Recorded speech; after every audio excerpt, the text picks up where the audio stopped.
Welcome to the world of mystery and true horror. If you are a fan of dark true stories, if you seek hidden secrets and events that surpass imagination, then you are in the right place. Here, we bring back the most mysterious crimes that shook the world and reveal secrets that were never meant to be told. But before we begin, an important warning. This content contains scenes and events that are not suitable for children or those with a weak heart. The story we will tell today is not fiction. It is a real-life event filled with details that may be shocking to some. If you are sensitive to true crime stories, we advise you to think before continuing to listen. Tonight's story, the Candyman's web of horror. Behind the calm and innocence, beneath the friendly smile and generosity, lurked a real monster. A man who deceived everyone for years while committing crimes beyond imagination. He was known as the Candyman, a name tied to kidnappings, torture, and murders carried out in horrific ways. How could an ordinary person hide such a terrifying amount of evil? How did he lure his victims under the guise of kindness and generosity? And what is the dark secret behind his gruesome crimes, which went unnoticed for so long? A journey into the depths of darkness. We will go back in time to the moments leading up to the discovery of these crimes. We will tell the story from the beginning, the early days when the killer first started executing his sinister plan, up until the moment when everything came to a shocking end. We will talk about the victims who vanished without a trace, the families left in confusion, and the evidence that led authorities to uncover one of the most horrifying crimes in American history. Before we begin, if you are interested in these true crime stories and want to uncover more secrets of mysterious crimes, don't forget to subscribe to the channel and turn on the notification bell so you never miss a new episode. Also, share your thoughts in the comments. What draws you to these kinds of stories? Do you believe such crimes still happen in our modern times? Get ready, because tonight we will open the gateway to a dark world where trust turns into a nightmare, and the truth reveals its most terrifying face. It was truly bad judgment that Wayne Henley used when he decided to bring his good friend Rhonda to Dean Corll's house, considering that Wayne was genuinely concerned about the young woman's safety. He did not understand the danger to which he had exposed himself and his friends by taking them there. But bring her he did without the approval of Dean Corll. Dean Corll was an electrician for Houston Power and Light, but most of Henley's friends knew him as the Candyman, so named because he had labored for years in the candy manufacturing plant that he and his mother had once owned. Corll was famous for giving away candy to the kids. Elmer Wayne Henley and his friend Tim Curley had left the Corll's house in the Pasadena suburb of Houston in the early morning hours of August 8, 1973, in order to meet Rhonda. Earlier in the evening, Henley had been to Rhonda's house when he heard her father, who was drunk at the time, yelling at her. Knowing that Rhonda was very afraid of her father that night, Wayne promised to come back for her. With the face of a child and the body of a woman, tiny Rhonda Williams was suffering from some severe emotional and physical traumas. Her mother had died when she was very young, and her father was an intimidating man. Then her first love, a boy named Frank Aguirre, disappeared suddenly. Recently, she had sprained her foot in an accident. While she painfully convalesced, her relationship with her father became increasingly strained, and he banned many of her friends from visiting the house. Wayne was the only one of her friends that her father liked. That night, frightened by her father's anger after he had too much to drink, she packed an overnight bag and decided to get away from the house until he sobered up. Wayne left Tim at a laundromat nearby and went to the house to get Rhonda. She was too afraid to unlock her bedroom door to let Wayne in, so he came to the window to escort her from the house. The two of them then met Tim Curley at the laundromat. Wayne told Rhonda that they were going to Corll's house. She didn't want to go there, but finally agreed. Tim gave her a beer to drink. The three teenagers reached Corll's house around 3 a.m. Rhonda did not realize that Corll was infuriated that the two boys had brought a female to the house, but she knew that something was wrong. Henley was able to take the edge off Corll's anger, and the small party started back up again. While Corll smoked pot and drank beer, the boys drank some moonshine that Wayne's dad had given him. Rhonda joined them in smoking some pot and fell asleep while sitting against the wall. Hours later, Henley awakened to Corll handcuffing his wrists. His ankles had already been bound together. From much previous experience, Henley understood that torture and painful death were imminent. Looking around him, he saw that Tim had been stripped, and both of his friends had been bound with rope. Electrical tape sealed their lips. "I'm gonna kill you all!" Corll shrieked, according to Henley. "But first I'm gonna have my fun." Henley pleaded with Corll. He would help Corll torture Tim. Corll could assault Tim and he would rape Rhonda. Then they would kill Tim and Rhonda together. After threatening Henley with a .22 caliber pistol and a knife, Corll relented and took off the handcuffs and ropes. Corll told Henley that if he did not do something to Rhonda, that he, too, would be a victim. Corll then took Rhonda and Tim into one of the bedrooms where he had a long torture board. Rhonda's and Tim's hands were handcuffed to the board and their feet were tied with rope. Henley had convinced Corll to remove the tape from their mouths. "Cut off her clothes," Corll told him and gave him the large knife. Henley whispered in Rhonda's ear his promise that he would not let anything happen to her. She asked him not to cut off the shirt she was wearing because it belonged to a friend, so he cut off her pants, whispering an apology as he did so. Corll tried to rape Tim, but the young man fought him as best he could. Henley got up to go to the bathroom, and when he returned, he picked up the gun that Corll had left on the nightstand. Corll's face was flushed with rage when he saw the gun pointed at him. "Kill me, Wayne," he challenged. "Kill me!" Henley backed away as Corll charged at him. "You won't do it!" Corll sneered at the terrified teenager. Around 8:30 a.m. that Wednesday morning, the Pasadena TX Police Department got a telephone call from a hysterical Wayne Henley. Patrolman A.B. Jameson raced over to the address, 2020 Lamar Drive, a green and white frame house. 3 teenagers, 2 boys and a girl, stood in front of the house. One of the boys, a timid, slender young man with light brown hair and a skimpy goatee, came forward and identified himself as Wayne Henley. He motioned the cop inside where Corll's body lay on the floor. Corll had been a large, muscular man over 6 feet tall and weighing approximately 200 pounds. His dark brown hair, graying at the temples, was styled in little waves. His identification showed his name as Dean Arnold Corll, a 33-year-old electrician for Houston Power and Light. Corll had been shot 6 times with bullets lodging in the chest, shoulder, and head. His body was taken to the morgue, while the 3 teenagers were taken to the police station for questioning. At this point, detectives had arrived to examine the sparsely furnished crime scene, one of the more interesting ones they had witnessed in some time. Of particular scrutiny was the bedroom, which appeared to have been rigged up for a special purpose. Plastic sheeting covered the carpet to protect it from dripping blood. The bedding on the one single bed was all tangled and disarrayed. Most sinister was the large, thick plywood board, with several sets of handcuffs, ropes, and cords attached to it. On the floor was a bayonet-like knife, a huge dildo, binding tape, glass tubes, and petroleum jelly. In a shed in the backyard was a plywood box with air holes cut into it and some strands of human hair inside.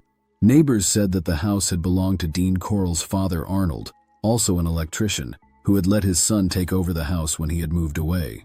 Son Dean had taken care of the house and had done nothing to arouse the suspicions of his neighbors in the quiet, middle-class neighborhood. At police headquarters, detectives got quite an earful from the 2 teenage boys. Earlier, Tim Curley said that Henley told him, "If you weren't a friend of mine, I could have gotten $1,500 for you."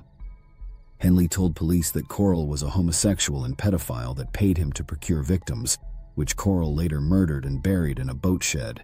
Detectives took this revelation cautiously, as they would from any youth who claimed that the man he killed was really a criminal. When Dean Corll's father and stepmother talked to the police, a different story emerged. They said that the story the teenagers had told police was a lie, and that Dean had never been a homosexual or a violent person. In fact, Dean loved kids and had always been generous to young people. These teenagers had taken advantage of their son's hospitality and then, crazed by drugs, had murdered him in his own home. Had the police not found the implements of sexual torture in Corll's home, they would have been more likely to assume that the parents' version of events was the correct one. As it was, the police were more interested in hearing the confession of Elmer Wayne Hensley, and just who this Dean Corll really was, sexual psychopath, or the victim of vicious, drugged-up youths. As police dug into Dean Corll's reputation and past, early returns suggested that the 33-year-old man was the victim, not the monster that Henley made him out to be. This sentiment was summed up in comments like this: "All my friends knew him, and my friends' folks knew him, and they never thought anything bad about him. They always thought Dean was a good dude. He'd help me, he'd help them, anything." Then an old girlfriend, Betty Hawkins, a divorcee with 2 small boys, came forward. She had known and dated Dean for 5 years or so, and said only good things about him. Dean was one of the kindest men I ever knew. If he had something and someone needed it, he'd give it to them. So far as I know, he didn't have any special hobby, unless it was helping other people. That guy must have gone through 15 TVs in the last 5 years. Every time I turned around, his TV would be gone. Somebody would come up and say they needed one and he'd give it to them. He made me feel like I was somebody, and the biggest majority of men seemed to want to make me feel so much lower than them, and all they wanted was to take me to bed. In 5 years, Dean and I never really had sex. Sometimes we would hug and kiss. There were times that we came close, but we never did it. He believed that you should be married. There aren't very many like that. He'd say things like, "You know, I've been thinking lately I ought to settle down and get married." But all of a sudden, he would change his mind. And later he'd say he couldn't afford to get married. And I'd say, "Well, I can work, you know." But he'd say, "No way. If we got married, you wouldn't work." Definitely not. Then some information started to leak out that suggested a different picture. A teenaged homosexual who called himself Guy claimed that Corll made a sexual pass at him in a public men's room. "I just wasn't interested at all," Guy said. "We became extremely close friends." He said that Corll was extremely gentle and kind to him, but he had in his house a bedroom that was off limits to Guy. "I'll never take you in there," Corll told him. Guy claimed that Corll was very critical of openly gay bars and bathhouses. There was a barrier that Dean had set up between himself and an overtly gay lifestyle. He was sort of like a cloud of mystique. He was just there. Seemed like he had another life he would go to, and I was not a part of it, and I never wanted to infiltrate his other domain. He seemed to set up a barrier and wanted me to stay on one side. The other aspects of his life were taboo. I knew he had a friend named Wayne, but every time I'd bring up his friends, he'd more or less just cut them off. He never wanted me to meet them. Corll was afflicted by the anxieties that gave rise to the adage, "Nobody loves you when you're old and gay." In subculture that, perhaps, intensifies the angst of Western culture in general, puts a premium on youth and looks, Guy saw Corll as less than self-confident. He felt like an outcast, especially age-wise. He was hypersensitive about his age, how he looked, if he was young-looking, if he had maybe something a little bit wrong with his hair. He'd always want compliments, or he'd want constructive criticism. At times he would be totally childlike and rambunctious and crazy. He wanted to be in with the youthful crowd. He'd show it by his actions. Someone who is around 35, you don't want to see him wading in a pond. You don't want him taking off his shoes, rolling up his pant legs and go skipping down the street. Corll spoke to him of getting away from Houston and going someplace where nobody knew him, like Mexico or South America. Never in all the time they knew each did Guy see any signs of violence. Dean Corll was born December 24, 1939 in Fort Wayne, Indiana to Arnold and Mary Corll. The marriage of Arnold and Mary was not a happy one, and when Dean was 6, the parents divorced, leaving Mary to raise Dean and a second son, Stanley. Arnold and Mary made a second go at their marriage and moved to Houston in 1950. A clash of personalities caused the two to separate again. In 1953, Mary found a new mate, a salesman named West, who lived with his daughter from a previous marriage. At this time in his young life, Dean was diagnosed with a heart murmur, which put a damper on any athletic endeavors. Dean studied music instead and became a trombone player in his high school band. His grades were middle of the road in school, but he was always neat and well-behaved. In the late 1950s, Mary started making pecan candies. Dean helped gather pecans and delivered the candy for his mother. Author John K. Gerwell, in his book Mass Murder in Houston, says of Dean, "This was the central recurring theme in all descriptions of Dean Corll through the years. He did what he was told to do, everything he was asked to do, and he was always polite. He was very understanding and very affectionate, especially with children. He never questioned his mother." Dean helped his mother in the candy business from the time he graduated high school in 1958 until 1960, when he went to Indianapolis to take care of his widowed grandmother.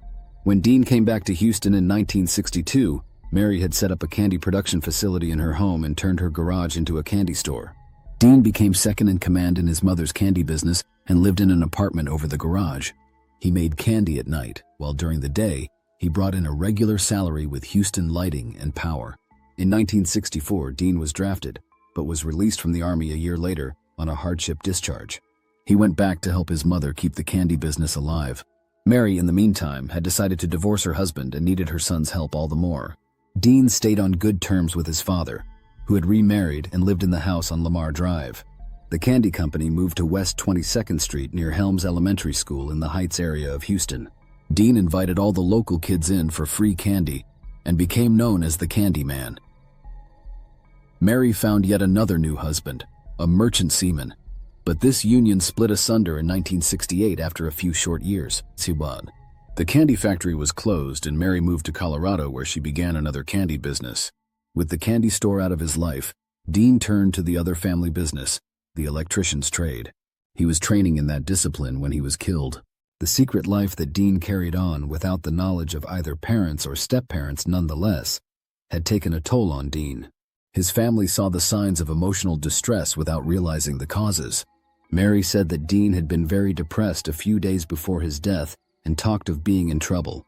He also spoke of suicide, but then he seemed to snap out of his black mood and planned to visit her in Colorado.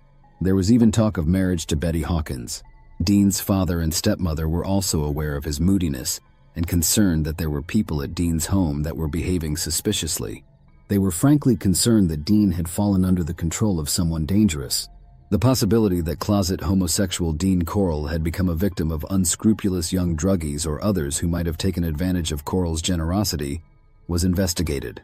However, investigation showed that the only really close friends that Dean had were Elmer Wayne Henley and David Brooks, neither of whom, at least on the surface, seemed likely candidates for victimizing the older man. Wayne Henley was a pimply-faced young school dropout with a drinking problem. He was the product of a very broken home and undertook the financial support of his mother and 3 brothers. Working during the day and the evening, there was little or no time for education. He had tried to enlist in the Army, but was prevented because he had dropped out of junior high school and lacked sufficient education to be inducted. His friend David Brooks introduced Wayne to Dean Corll in 1970. It was, at least at the start, and probably at the end of the relationship, a monetary relationship primarily. Corll offered Wayne money, allegedly several $100s, to procure young men for him. David Brooks was born in Beaumont, Texas in 1955. Like Wayne Henley and Dean Corll, he was the product of a broken home. His parents were divorced in the early 1960s when David was only 5 years old. He spent part of his time in Houston with his father and the rest of the time with his mother in Beaumont. Despite the divorce of his parents, David had a promising beginning as a student, making excellent grades in elementary school. Then in junior high, his grades plummeted. Around this time, he became associated with Dean Corll, who paid him for his sexual favors. Corll had such a grip on the young man that he dropped out of high school shortly after he started so that he could spend all of his free time with Corll. David, Wayne, and Dean were frequently together, staying at Dean's house, riding around in his van, and meeting other teenage boys at the various places that they congregated. Author Jack Olson, in his book The Man with the Candy, described the situation. Corll and the 2 boys made an unlikely trio. By the early 1970s, he was in his 30s, the boys in their mid-teens. They seemed to have nothing in common.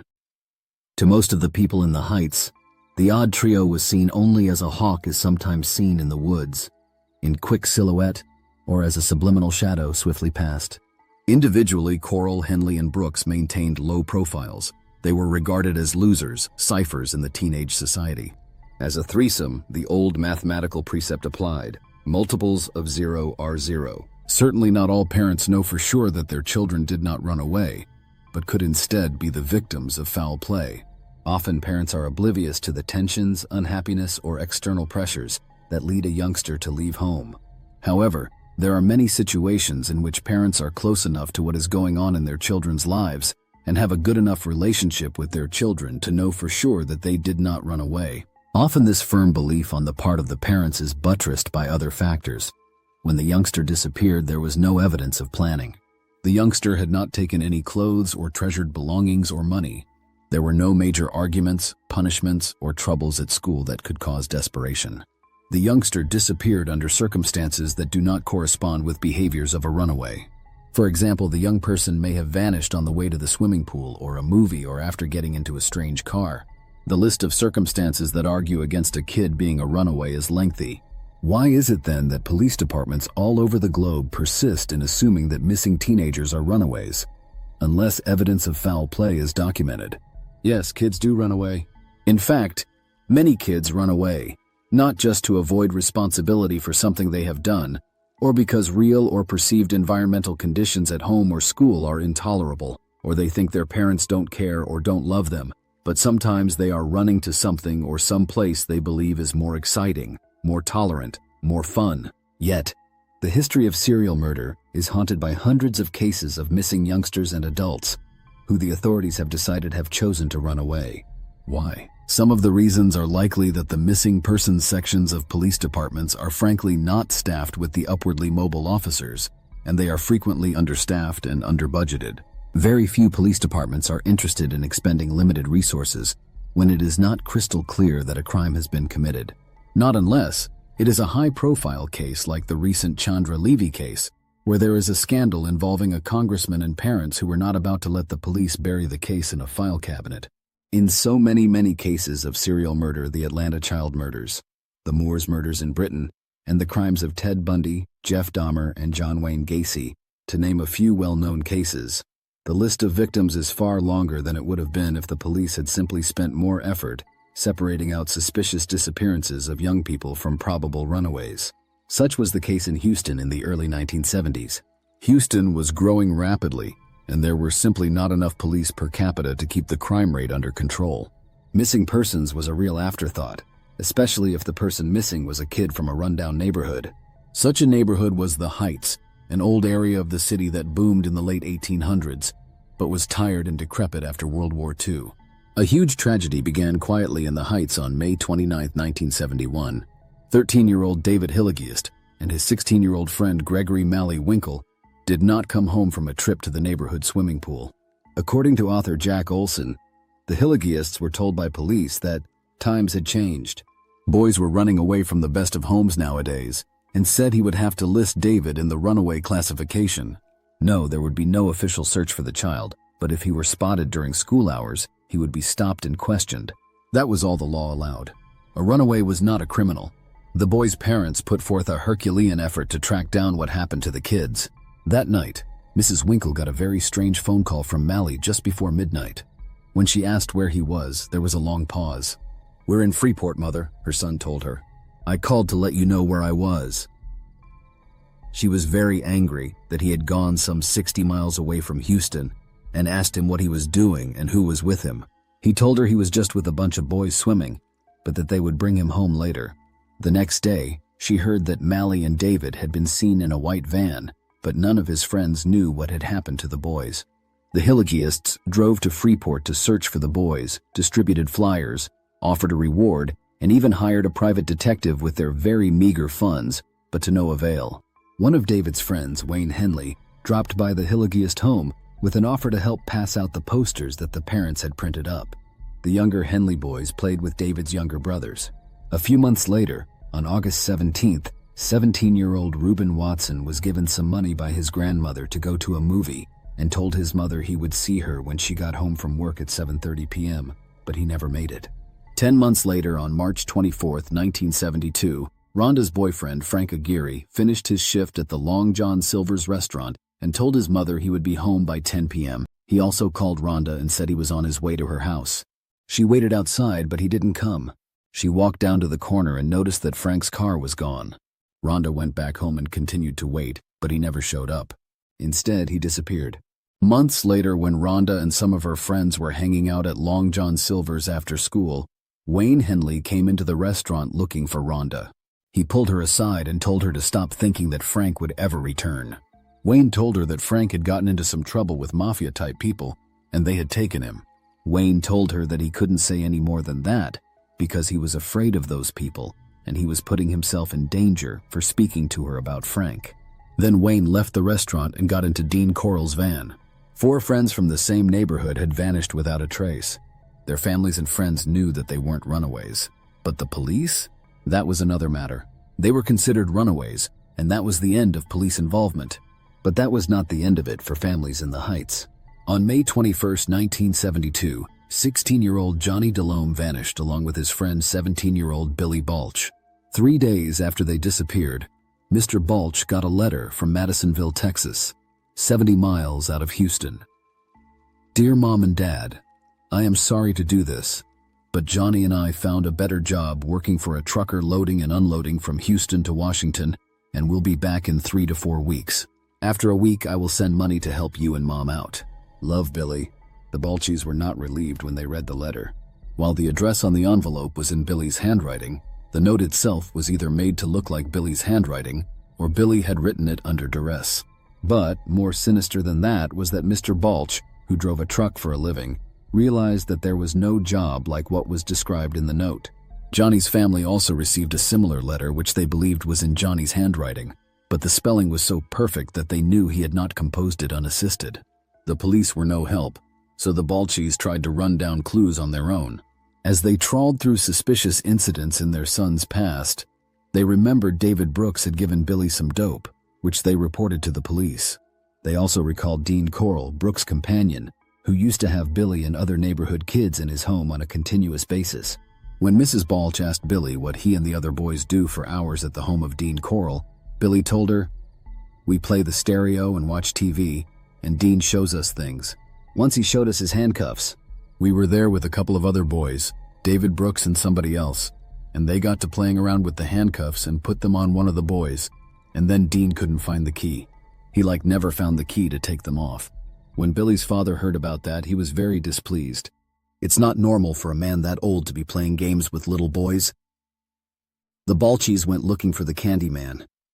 When they found him, Dean Corll was polite and respectful, but he said he had no idea where Billy or Johnny had gone.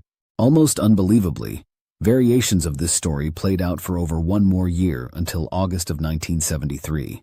But still, no one understood the magnitude of the tragedy that had unfolded. That is, until Wayne Henley took the police to the boat shed.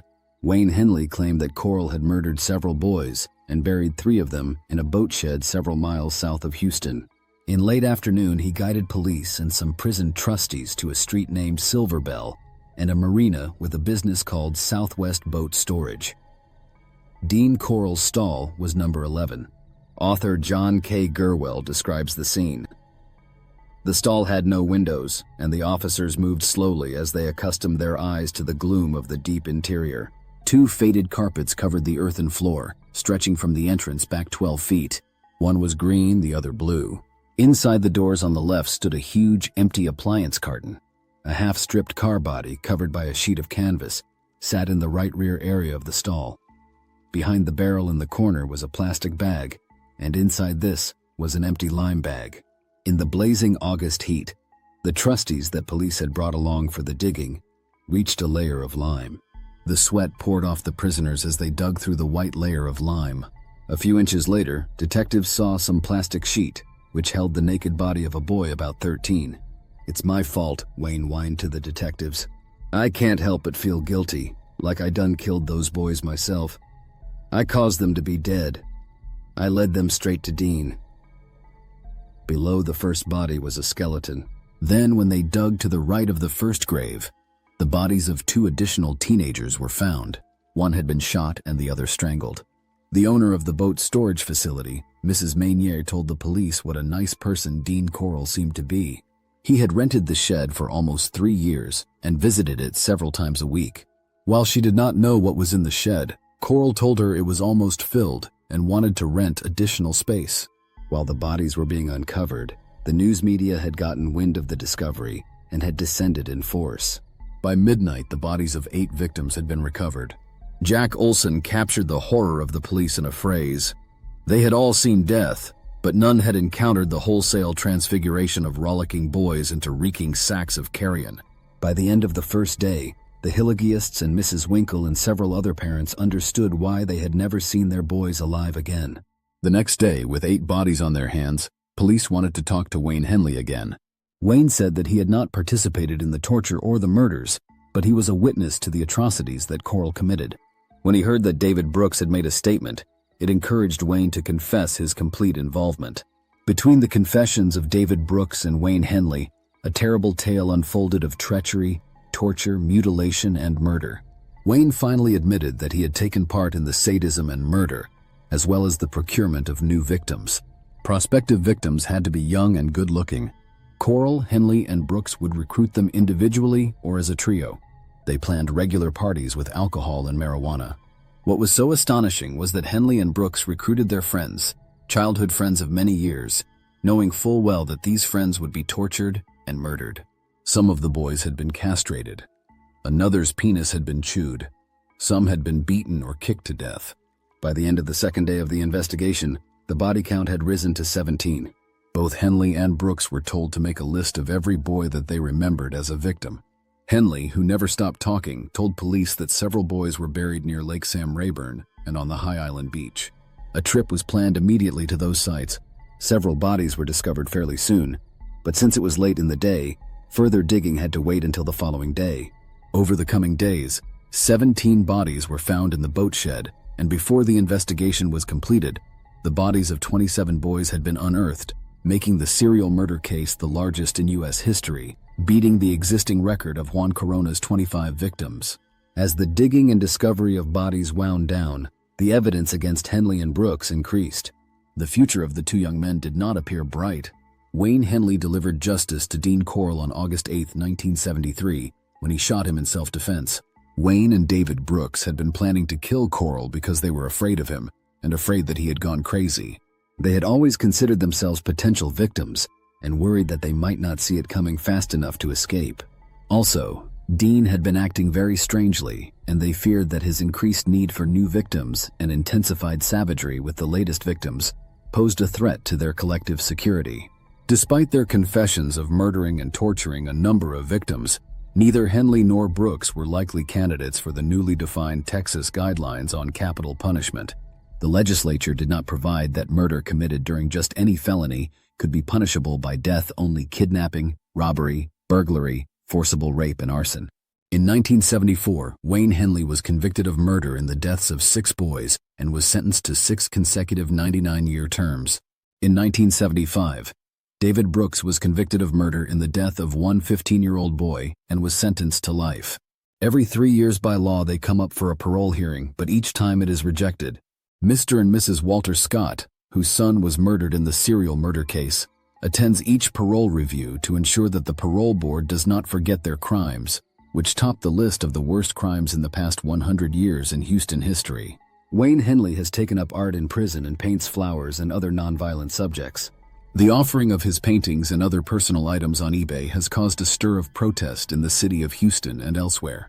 Unlike some states, Texas does not have a Son of Sam law that prevents criminals from profiting from books, paintings, etc., that become popular because of criminal notoriety. The end of a nightmare, but not the end of the horror. And so, we reach the end of this terrifying journey into the dark depths of one of the most disturbing true crime stories ever told. The tale of the Candyman's web of horror is a chilling reminder that sometimes the real monsters do not hide in the shadows. They walk among us, disguised as ordinary people. Dean Corll's reign of terror may have ended, but the scars of his crimes remain. The families of the victims will never forget, and neither should we. This case serves as a haunting lesson about the dangers that can lurk behind a friendly smile and seemingly harmless gestures. We thank you for joining us on this unsettling exploration into the depths of true horror. If you found this story gripping, make sure to let us know your thoughts in the comments. What do you think could have been done to stop this nightmare sooner? Could justice ever truly be served for the victims? Before we close, don't forget to subscribe to the channel and turn on notifications so you never miss our deep dives into the world's most chilling crimes. Your support helps us continue to uncover these dark stories and shed light on the shadows of history. Until next time, stay safe, stay aware, and remember, sometimes reality is far scarier than fiction.